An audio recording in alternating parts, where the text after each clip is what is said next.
This is the next step in our little series on recovering after an affair.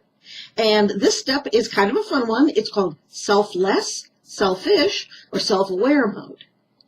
So we're talking about recovering after you've discovered that your spouse is having an affair. And this would be including both spouses, that is to say the loyal spouse's recovery and the disloyal spouse's recovery. A marriage is a union of two individuals. So there's not just one of you in the marriage. Both of you are going to have to do some things to recover. And in that idea, both of you are distinct and individuals, and both of you are unique. Each one of you has different skills and talents. This is one of the reasons we have you go through things like the Myers-Briggs and the love languages, is to start to recognize that maybe one of you is a thinker and one of you is a feeler, or to realize that one of you is pretty good at running the money and one of you is like less good at it. Or even, the person who is generous, that's not a bad way to do money. It's just the way that they do it. And the other one is like a penny pincher. That's not a good way to do money. That's just the way that they do it. But if your goal is to save money, you might say, oh, the person who's the penny pincher is better to manage the money because they save the money. So marriage does not merge these abilities into one another. So, for example, if one of you is really good at something, it's not like the other guy just automatically knows to do it that way, nor do they just automatically learn. Even within the marriage, both individuals exist. So it's important to keep that in mind in any situation when there's an interaction between you and your spouse. What you may think is not necessarily the same thing that they are thinking. And again, this is why we stress things like the mutual united understanding. Underlining the understanding part, because sometimes what you assume they're thinking or they know, well, they don't. So you make sure that your spouse understands. And many problems occur in marriages because of the assumption that if I think something, my spouse thinks it too. So this is vital to a marriage to realize that there are two distinct individuals in the marriage. So there are three ways that interactions can take place amongst, we call them individuated individuals. For convenience sake, I call them selfless, selfish, and self-aware modes. And these are like sort of states of consciousness or states of being that you can be in when you're interacting with your spouse. So the first mode I'm going to discuss is the selfless mode. Okay? In this mode, you devalue yourself to the point that you sort of, everything that you think or everything about yourself, you kind of put it like a little bit less important, or it's like in subject to your spouse's thoughts or feelings or preferences. This is not the same as the biblical idea of submission. This is being, I call it selfless because you are aware of yourself, but you make yourself less than, frankly. And a lot of people somehow get this idea that being selfless is this wonderful trait, or that you're a little meek and mild wife if you're selfless, or you love your spouse selflessly, like that. And in reality, that's just not true. In reality, the biblical idea of submission is when each spouse recognizes that their spouse, is indeed better at or more equipped at or is an expert at a particular situation, and then supports their spouse in their solution for that situation. In our instance, in the Bible, it tells us clearly that wives are to submit to their husbands. And that is because when God set up authority, here's what he said. God is the ultimate authority, and he will choose people who are like pastors. There are judges, and I don't mean like they're judgmental, but more like, they're God's authority on earth. And then below them is our husbands. They kind of have the authority within a family.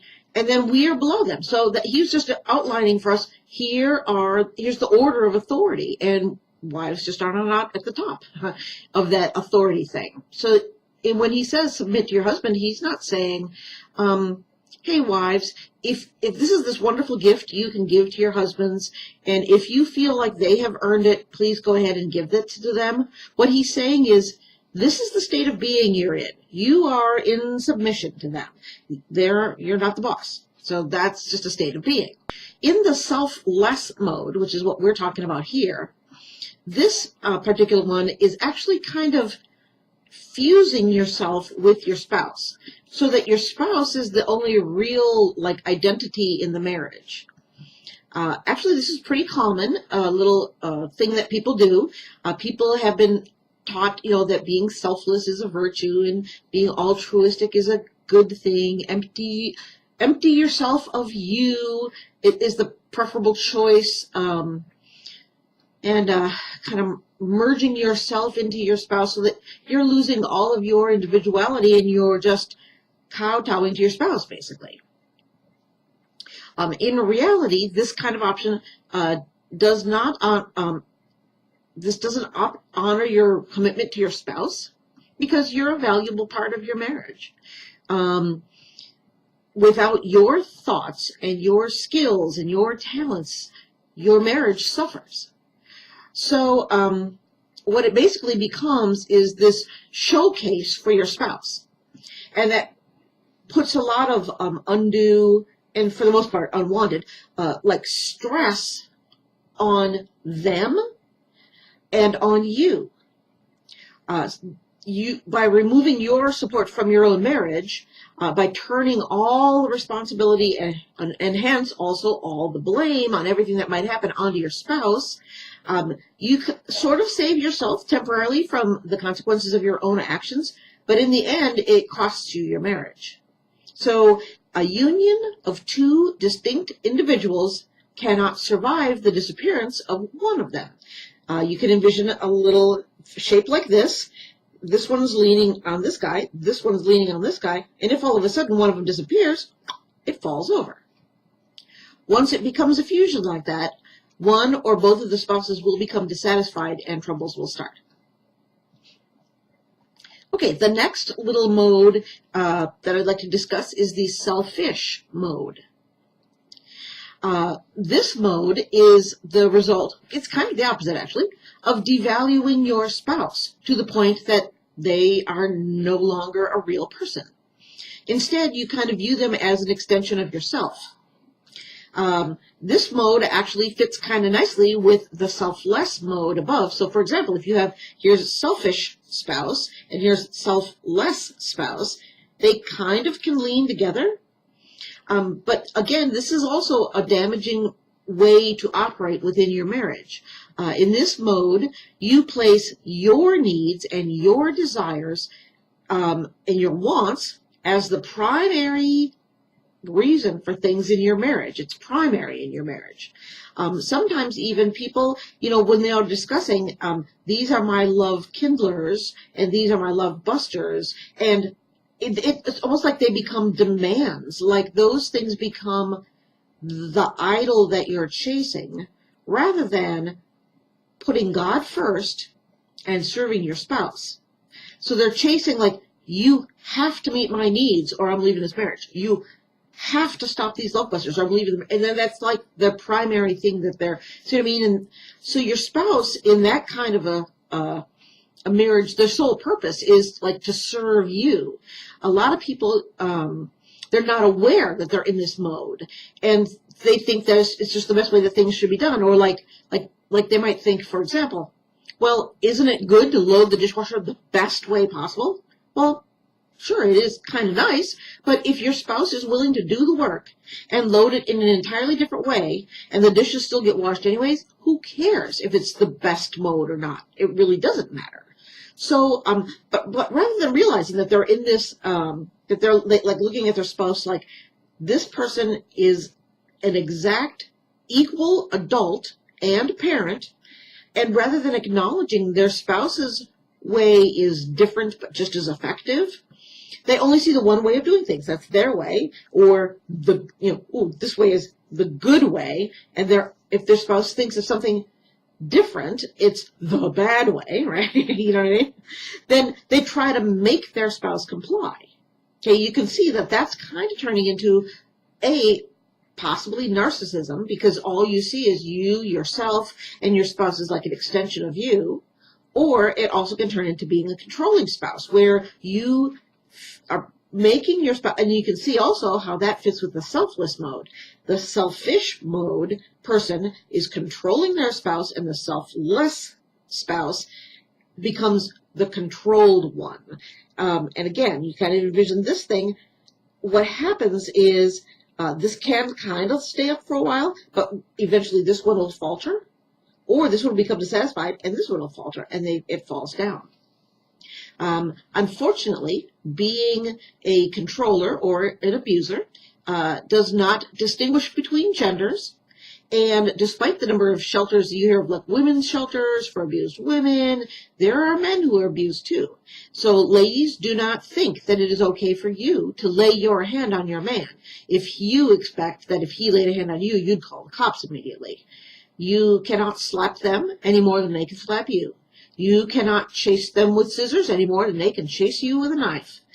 So, unless you can value your spouse's input, their skills, their abilities, their talents, eventually you will find yourself continuously frustrated and angered and depressed at the fact that your spouse is not doing things your way.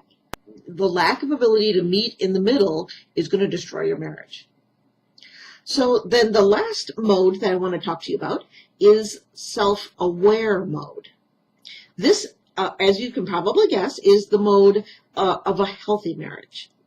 You have to be aware of your strong points, but even more so, be aware of your weaknesses. And then use your strengths wisely and guard your weaknesses. This would be you taking a look at your own self and being willing to improve yourself. Some of it will be you'll practice, you'll fail, and getting up and dusting yourself off and trying again. It's also wise to be aware of your spouse's strong points, to be able to use them wisely, use their strengths, and then build them up because, hey, I'll give you a great example. My dear hubby David is great with money. I mean, to tell you, I'm not terrible with it. I'm not an overspender or anything, but he is extremely good. He'll get all the bills paid, and we have a little left over to do some fun things with each other. So what do I do with him? I let him run the money. Now, I do stay involved. I watch him pay things. Before I buy stuff, I ask him if it's okay. Do we have the money, or will this put us into some bad spots? I'll ask him, I would like to buy this. Is that okay? And he can tell me yes or no.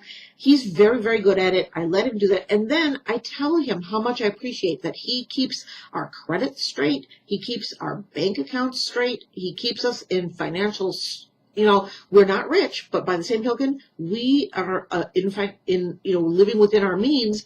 And I appreciate it. And I tell him so. So guess what? He is built up. So you can see how, knowing your spouse's strengths, letting them use their strengths, and then building them up, this helps build your marriage. Likewise, for the weaknesses, if you know your own and your spouse's weaknesses, you can encourage them to seek the help. Encourage them if they're trying to do a new thing and it didn't go great. Maybe giving them that kind of, not criticism, but constructive feedback. Oh, maybe next time you could think of this. That kind of mode where you also know, for example, if your spouse is really into the love language of physical touch, and it's a weakness of theirs, you can set up, like, we may need to discuss some boundaries for the women at work so that we're addressing your weakness with the physical touch, and let's talk about that. So that way and then likewise, at home, you protect him on that with a lot of touching. See what I mean? So it's like, your own weaknesses, but also know your spouse's, and then help them protect themselves, just like they would help you protect yourself. This is a mode in which the value of both spouses is recognized, and the marriage it's really a union of two distinct individuals, not a fusion. Union would be here's a unique individual, here's a unique individual. It's more like a circle. You can see that really, if you took the half circle away, that circle can be fine. It's not going to fall over anything. If you put them together, it's continuous and makes a shape. This is union. You're together. You're choosing to be together, but you don't necessarily, like, you're not required to stay together. And fusion would be almost like, I call it entanglement, right? Where these roots get way into these roots, like this shape here. It's a fusion because they can't exist without each other. But also, like, roots are all different. You can't exist without each other. So if you took one away, the other one would, like, die, fall over. It would be a disaster. So that's a fusion. So when you're beginning to work on your marriage, and we have been for a little while now, keep these 3 modes of communication or existence, if you will, in mind. Because start to think about which one you tend to use and which one your spouse tends to use. And then work on, again, I always encourage people to look at themselves first before you look at your spouse, because it's so easy for us to look at our spouse and say, you're always da, da, da, da. When we don't, the person we can actually change is ourselves. So look at your own self. Try to recognize which one of selfish, selfless, or self-aware are you working in, and then start to develop habits to use that self-aware mode, where you're opening your eyes and seeing what your spouse does contribute, and open your eyes and see your spouse as, like, every idea you have, their idea is just as equal and has just as much weight and everything as yours does. Start to open your eyes and see your spouse for their strengths and their weaknesses. Their preferences are just exactly the same as yours. It starts to create respect and an honest relationship between the 2 people when you're in self-aware mode. So start to look at your own self for that first, but then also work on it together.